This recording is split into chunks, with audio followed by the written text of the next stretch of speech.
د یو سړي نوم مولا خو خان څه نوم یو د نیر نشي او ډېر غریب او مسکین و ښځې ته یې وویل چې ښځې زه خو ډېر غریب او مسکین یم څه وکړم ورته ویې سړیه یو کار به وکړو کله کله د دې هجرت سره هم سړی ښه کېږي دا کلی او دا دغه به پرېږدو او بل ځای ته به لاړ شو ګزاره به مو وشي ملخ کاکا کلی یې پرېښو بل ځای ته لاړو چې لاړه بل ځای کې دیره شو ښځې ته یې ویې چې وښځې نو دلته به موږ څه کوو وی دلته ماله چل را دي ته به شروع کې بزرګي څه شی او سپین کالي او واسکټ او اوږده ږیره او پټکی به ووایې او څادر به په ځان واچي او په لاره چې ځي نو ښي طرف ته او لاندې به ګورې چې څوک دې سترګې ونه ویني او بس تلاوت به کوې نو بس او زه به چې دی ښځې راځي زمونږ کور ته که نه زه ورته یم چې مېړه مې بزرګ دی او ده کې دا کار دی چې چا نه څه شی ورک شي که نه نو دا پیدا کوي څه کوي نو چې ښه مشهور شي نو بیا به کار سم کړو مثال سپین جامې او پټکی او مردانې برابر کړو او هر وخت به تسبیح ورسره یو الله الله به کوو دا خو نوی کور ته نو ګاونډیان ورته راغله چې خورې کوم ځای نه راغلی موږ فلاني ځای نه راغلی مېړه دې څه کار کوي بزرګ دی چا نه څه شی ورک شي څه کوي کرامت والا دی ښه او بس دا ښځې خو مشرق اخبار دی دنیا یې خبره کړه خلک به ورته راتله ما دم که به دمو چې ښه مشهور شو ښځې ورته ویې ملخ جانه مشهور شوې اوس به یو کارنامه وکړې کرامت به ښه که نه وی څه وکړم وی د فلاني کاکا کره دننه غویان ولاړ دي او د شپې به ور واوړې غویان به راخلاص کړي او د فلاني غر په بیخ کې یوه ونه ولاړه ده او هغې پورې به یې وتړې نور کار زما دی ځکه دا خلک به ګرځي ته خو ما مشهور کړی که نه دا خلک به ګرځي نو تاله به راشي نو ته په ځان څادر واچې او زورونه به وکړې او ته به ووایې چې په فلاني ځای کې غلو د ستاسو غویان وړي دي او ونې لاندې تړلې دي او مشتریانو پسې ګرځي نو زر ورمنډه کې چې د نبوی نه ځي نو چې غویان پیدا شي نو سم به بزرګ شي ٹھیک هغه وی صحیح نو غویان را پټ کړ څه یې کړم مسله زده کړې پخه غویان را پټ کړ او مولوي صاحب د غره په لمن کې یو ونه وه هغې راندې وتړه او کور ته راغی خلک چې سهار راپورته شو بس غویان نشته دا به چا پټ کړي او غلا وشوه خلک ورته وي دلته یو بزرګ راغلی ښځې ورته وي چا نه چې غویان پټ شوي او دې بزرګ ته به ورشو بس هغه راغله چې صاحب د قلبي غویان مو دي او ډېر قیمتي دي او په خدای به شي او په تا به شي هغه وی صحیح ده که نه په ځان یې څادر واچو یو حال یې په ځان راوست سر یې راپورته کوې پیدا شو کنې قویقاب پورې مې دا پیریان وګرځول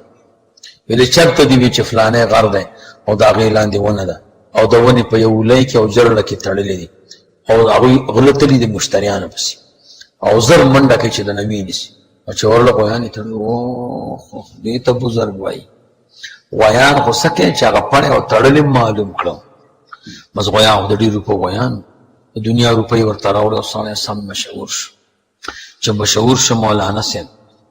د الله کارونو ته ګوره د بادشاه د کور نه غلا وشوه بل چا غلا وکړه د خو غلا نه وکړې که نه بادشاه وزیر ورته چې وزیره ولا چې کور نه مې غلا وشو وی ځان الله په خیر کې معلومات به وشي وزیر چې کور ته راغی خفه دی ښځې ورته یې ونې وی بادشاه د کور نه غلا شي وی دلته بزرګ راغلی ویل دا بزرګان اکثر تولې سمه نه دا چې څوک شی نه معلوموي ویلې نه بادشاه ته وی بادشاه وی هلکه دا سړی به روغ که دوکه یې وه بس مړ به او که رښتیا وي نو اعزاز به یې وکړو او دغه به را پیدا کړي که نه دا غلا خو ته نه وه کړې که نه بزرګ ته یې وی چې بزرګه مال غلا شوی دی وله را پیدا یې کړه پوهېږې بزرګ یې ښه په جاښه وغورځېد ښځې ته یې وی تا خدای بې خو باسه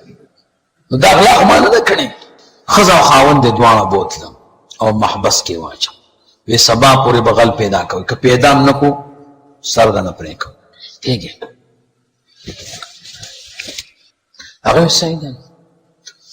ښځې ته یې وی چې ما ستا خبره ومنله په د دومره لوی جاښه واورېدم وی سړیه د کمې بلا چې تر منځ شپه یې مه ډارېږه الله به خیر کړي نو وی خوب خو نه راځي وی یو کار به وکړو که نه چارماغ به راوالو او یو بل ته به ورولو نو ته به ما ته چارماغ راچه او زه تا ته په دې باندې به څه کېږي شپه به تېرېږي دوی مولوي صاحب کوټه کې بند کړه او چارماغ ورسره دي چې چا غلا کړې وه هغه خبر شو چې باچا خو هغه بزرګ راوستی او په کوټه کې بند کړی دی او غله معلومه یو پلاره معلومه هم نه کي یوې زه به ورشم او دروازه کې به ورته غلی شم چې دوی څه وایي که خبرې رښتیا کولې بس بیا خو مال له وړو ورته لانجه ده او که دروغ و نو خو بس نو یو غل ورغی او دروازه کې ورته کېناست او غوږ یې ورته کېښود چې څه وایي نو دې ښځې یو چارماغ ورویشته نو سړي ورته وویل چې ښځې یو خو راغی هغه وی پوه دا څه ظالم دی دا شمارم ورځي هغه نور ورته وي څه کیسه ده ویلې دلته راشئ بچې هغه راغی بل ورسره کېناست دې ښځې بل چارماغ ورویشته وی ښځې دوه شو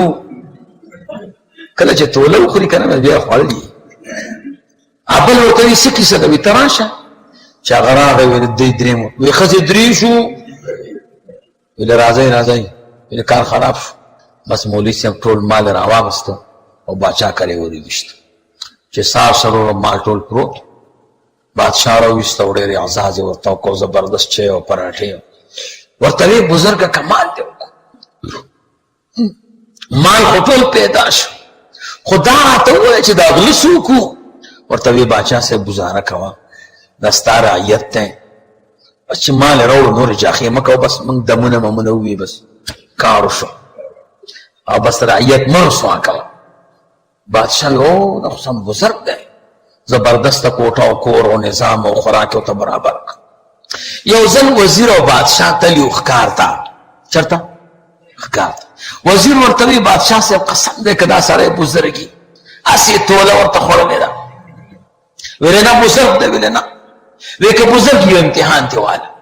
وی یو کار به وکړو که نه دلته به زه ملخ راونیسم او دته به ویم چې زما دې لاس کې څه دي که دی معلوم وی صحیح دی باچا ملخ پسې خیز خیال یې کړی ملخ خو خیزونه وایي که نه نو یو کې بچ شو نو دویم ځل چې پې حمله کړه نو بچ او درېیم کرته چې حمله کړه راوینیوه نو دته یې راوړه چې ته بزرګ یې وي او صاحب بزرګ وی زما دې لاس کې څه دي وایه هغه وی داسې په غم وویل نو ځان سره لګیا دی د ده خو ملخ نوم دی که نه وی چې ملخه یو خیز چې دي ووالو نو بچ شوې د غویانو والا یادوي وی چې یو خیز دی ووهه نو بچ شوې نو دویم خیز چې دی ووهه نو بیا هم بچ شوې د بادشاه غلا یادوي او ویلې درېیم کې ګیر شوې بس هغه خوشې کو ویلې خدای دې بیا خو بعضه خیزونه هم ورته معلوم